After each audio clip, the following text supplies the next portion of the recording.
ಕರ್ನಾಟಕ ರಾಜ್ಯ ಕ್ರಿಕೆಟ್ ಸಂಸ್ಥೆ ಅಧ್ಯಕ್ಷ ಚುನಾವಣೆ ಫಲಿತಾಂಶ ಹೊರಬಿದ್ದಿದ್ದು ಮಾಜಿ ಕ್ರಿಕೆಟಿಗ ವೆಂಕಟೇಶ್ ಪ್ರಸಾದ್ ಭರ್ಜರಿ ಗೆಲುವು ಸಾಧಿಸಿದ್ದಾರೆ. ಅನಿಲ್ ಕುಂಬ್ಳೆ, ಜಾವಗಲ್ ಶ್ರೀನಾಥ್ ಬಣದ ವೆಂಕಟೇಶ್ ಪ್ರಸಾದ್ಗೆ ಐತಿಹಾಸಿಕ ಗೆಲುವಾಗಿದೆ. ಅಧ್ಯಕ್ಷ ಹಾಗೂ ಉಪಾಧ್ಯಕ್ಷ ಸೇರಿ ಒಟ್ಟು 16 ಸ್ಥಾನಗಳಿಗೆ ಇಂದು ಬೆಳಗ್ಗೆಯಿಂದ ಸಂಜೆಯವರೆಗೆ ಮತದಾನ ನಡೆದಿದ್ದು, ಇದೀಗ ಮತದಾನ ಎಣಿಕೆಯಲ್ಲಿ ವೆಂಕಟೇಶ್ ಪ್ರಸಾದ್ 191 ಮತಗಳ ಅಂತರದಿಂದ ಗೆದ್ದು ಬೀಗಿದ್ದಾರೆ.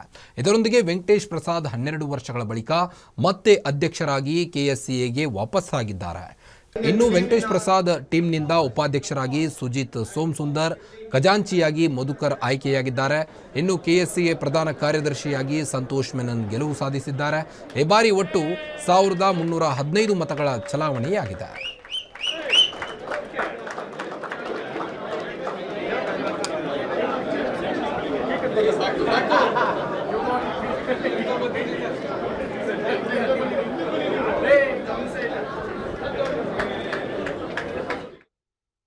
ಗೆಲುವಿಗೆ ಕಾರಣ ನಮ್ಮ ಮೆಂಬರ್ಸ್ ಇಟ್ಟಿರುವಂಥ ಒಂದು ನಂಬಿಕೆ. ಫಸ್ಟ್ ಆಫ್ ಆಲ್ ಹೇಳಬೇಕು ಅಂತಂದರೆ ಅವ್ರಿಗೆ ಗೊತ್ತು ನಾವೇನು ಮಾತಾಡ್ತಾ ಇದ್ದೀವಿ ಅಂತ. ಮೆಂಬರ್ಸ್ಗೆ ಚೇಂಜ್ ಬೇಕಾಗಿತ್ತು ಇಲ್ಲಿ. ಯಾಕೆಂದರೆ ಲಾಸ್ಟ್ ಲಾಸ್ಟ್ 3 ವರ್ಷದಲ್ಲಿ ಏನೇನು ಅನಾಹುತಗಳಾಯಿತೋ, ಅದು ಯಾವ ಥರ ಅನಾಹುತ ಅಂತಂದರೆ, ನಾನು ಬರೀ ಕಾಲು ತುಳಿದ ಬಗ್ಗೆ ಮಾತಾಡ್ತಾ ಇಲ್ಲ. ಕ್ರಿಕೆಟ್ನಲ್ಲಿ ಕೂಡ ಅಷ್ಟೇ ಅನಾಹುತ. ಕ್ರಿಕೆಟ್ನಲ್ಲಿ ಸ್ಟ್ರಕ್ಚರ್ ಇರಲಿಲ್ಲ, ಅಥವಾ ಸ್ಟೇಡಿಯಂಗಳು ಸರಿ ಇರಲಿಲ್ಲ. ಮೊಫಸಲ್ ಸೆಂಟರ್ಸ್ನಲ್ಲಿ ಇದ್ದಿದ್ದಂಥ ಒಂದು ಸ್ಟೇಡಿಯಂಗಳು ಇರಲಿಲ್ಲ. ಅಕಾಡೆಮೀಸ್ ಡಿಫಂಕ್ಟ್ ಆಗಿಬಿಟ್ಟಿತ್ತು. ಮತ್ತು ಗ್ರೌಂಡ್ಸ್ಗಳು ನಮ್ಮ ಕೈಯಿಂದ ಜಾರೋಗಿತ್ತು. ಸೊ ಹಾಗಾಗಿ ಸುಮಾರು ಅನಾಹುತಗಳನ್ನಾಗಿತ್ತು.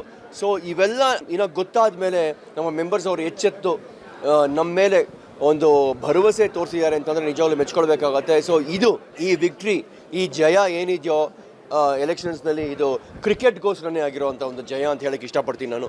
ಸೊ ಹಾಗಾಗಿ ಮೊದಲು ಕರ್ನಾಟಕ ಸ್ಟೇಟ್ ಕ್ರಿಕೆಟ್ ಅಸೋಸಿಯೇಷನ್ ಅಂತಂದರೆ ಕ್ರಿಕೆಟ್ ಫಸ್ಟ್, ಆಮೇಲೆ ಬೇರೆದು. ಸೊ ಹಾಗಾಗಿ ಇಲ್ಲಿ ನಾವು ಫಸ್ಟ್ ಕ್ರಿಕೆಟ್ನ ವಾಪಸ್ ತೊಗೊಂಬರ್ಬೇಕು. ಕ್ರಿಕೆಟ್ ಅಂದರೆ ನಾವು ಡೊಮೆಸ್ಟಿಕ್ ಕ್ರಿಕೆಟ್ ಆಗಲಿ, ಲೋಕಲ್ ಕ್ರಿಕೆಟ್ಗಳಲ್ಲಾಗಲಿ, ಹಾಗೆ ನಾವು ಇಂಟರ್ನ್ಯಾಷನಲ್ ಕ್ರಿಕೆಟ್ ಕೂಡ ವಾಪಸ್ ತೊಗೊಂಬರ್ಬೇಕಾಗತ್ತೆ. IPL ಮ್ಯಾಚಸ್ಗಳನ್ನ ಬಿಟ್ಕೊಡ್ಬಾರ್ದು, ನಾವು ಕೊಡೋದಕ್ಕಾಗೋದಿಲ್ಲ. ಸೊ ಅದನ್ನು ನಾವು ಉಳಿಸ್ಕೊಳ್ಬೇಕಾಗತ್ತೆ. ಸೊ ಸುಮಾರು ಕೆಲಸಗಳಿದೆ ನಮ್ಮ ಹತ್ರ. ಸೊ ಒಂದು ಕಡೆ ನಾವು ಗೌರ್ಮೆಂಟ್ ಅವ್ರ ಹತ್ರನೂ ಮಾತಾಡಬೇಕು, ಇನ್ನೊಂದು ಕಡೆ ನಾವು BCCI ಅವ್ರ ಹತ್ರನೂ ಮಾತಾಡಬೇಕು ನಾವು. ಸೊ ಖಂಡಿತ ನಮ್ಮ ಜೊತೆ ನಮಗೆ ಬೆಂಬಲ ಕೊಟ್ಟಿರುವಂಥ ಎಲ್ಲ ಲೆಜೆಂಡ್ರಿ ಕ್ರಿಕೆಟರ್ಸ್ ಅವರೆಲ್ಲ ನಮ್ಮ ಜೊತೆ ಇರ್ತಾರೆ ಖಂಡಿತವಾಗಿ ಈ ಒಂದು ಪ್ರಯತ್ನದಲ್ಲಿ. ಸೊ ಹಾಗಾಗಿ ಈ ವಿಕ್ಟ್ರಿ ಬಂದ್ಬಿಟ್ಟು it's for cricket, for the members and for the fans, cricket fans as well. ಸರ್ಕಾರ ಕೂಡ ಚೇಂಜ್ ಬೇಕಾಗಿತ್ತು ಇಲ್ಲಿ. ಸೊ ಹಾಗಾಗಿ ಈ ಒಂದು ಸುದ್ದಿಯನ್ನು ಕೊಟ್ಟಿದ್ದಾರೆ. ಸೊ ಇದೊಂಥರ ಸಂತೋಷ ಸುದ್ದಿ ಅಂತಲೇ ಹೇಳಬೇಕು, ಸಂತೋಷದ ಒಂದು ಸುದ್ದಿ, ನ್ಯೂಸ್ ಇದು. ಸೊ ನಾವು ಕೂಡ ಹೋಗಿ ಸರ್ಕಾರದವ್ರ ಹತ್ರ ಮಾತಾಡ್ತೀವಿ. ನಾವು ಖಂಡಿತ ಮಾತಾಡ್ತೀವಿ ಇದ್ರ ಬಗ್ಗೆ, ಎಲ್ಲ ಕೂತ್ಕೊಂಡು ಚರ್ಚೆ ಮಾಡ್ತೀವಿ ನಾವು. ಆಮೇಲೆ ನಮ್ಮ BCCI ಅವ್ರ ಜೊತೆ ಚರ್ಚೆ ಮಾಡಬೇಕಾಗತ್ತೆ ನಾವು. ಸೊ ಇವೆಲ್ಲ ಮಾಡ್ತೀವಿ. ತುಂಬ ಸಂತೋಷ ಆಗುತ್ತೆ. ಯಾಕಂದರೆ ಇದು ಬರೀ ವೆಂಕಟೇಶ್ ಪ್ರಸಾದ್ ಹಾಗೂ ಅವರ ತಂಡಕ್ಕೆ ಜಯ ಅಲ್ಲ, ಇದು ಕ್ರಿಕೆಟ್ ಕೂಡ ಜಯ, ಕ್ರಿಕೆಟ್ ಜಯ, ಅದೇ ಮುಖ್ಯ. ಎಲ್ಲ ನಾವು ಹೇಳಿದಾಗೆ ಹಲವಾರು ವರ್ಷಗಳಿಂದ, ಸುಮಾರು 3 ವರ್ಷದಲ್ಲಂತೂ ಕ್ರಿಕೆಟ್ಟು ಒಂಥರ ಹಿಂದೆನೇ ಇತ್ತು. ಅದರಿಂದ ಈ ತಂಡ ಖಂಡಿತವಾಗಿ ಅವರ ಒಂದು ಜವಾಬ್ದಾರಿಯಿಂದ ಸರಿಯಾದ ರೀತಿಯಾಗಿ ಕ್ರಿಕೆಟರ್ಗಳಿಗೆ ಹಾಗೂ ಮೇನ್ ಸ್ಟೇಕ್ ಹೋಲ್ಡರ್ ಕ್ರಿಕೆಟ್ಗೆ ಯಾರು ಅಂದರೆ ಫ್ಯಾನ್ಸ್, ಅವ್ರಿಗೂ ಎಲ್ಲ ಸ್ಟೇಕ್ ಹೋಲ್ಡರ್ಸ್ನು ಸರಿಯಾದ ರೀತಿಯಾದ ಒಂದು ಅವಕಾಶ ಕೊಟ್ಟು, ಒಂದು ನಿಮ್ಮೆಲ್ಲರ ಸಹಕಾರನೂ ಬೇಕು. ಒಂದು ಒಳ್ಳೆಯ ರೀತಿಯಾದ ಒಂದು ಸ್ಟೇಡಿಯಮಲ್ಲಿ ಖಂಡಿತವಾಗಿ ಅವರು ಹೇಳಿದ್ದಾರೆ.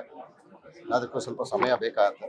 ನಮ್ಮ ರಾಜ್ಯ ಸರ್ಕಾರದ ಮುಖ್ಯಮಂತ್ರಿಗಳು ಹಾಗೂ ಉಪಮುಖ್ಯಮಂತ್ರಿಗಳು ಅವರು ಹಾಗೂ ಎಲ್ಲ ಗೌರ್ಮೆಂಟ್ ಅಫಿಷಿಯಲ್ಸಿಂದ ಅವರಿಂದನೂ ಸಹಕಾರ ಬೇಕಾಗುತ್ತೆ ಖಂಡಿತ. ಅವರು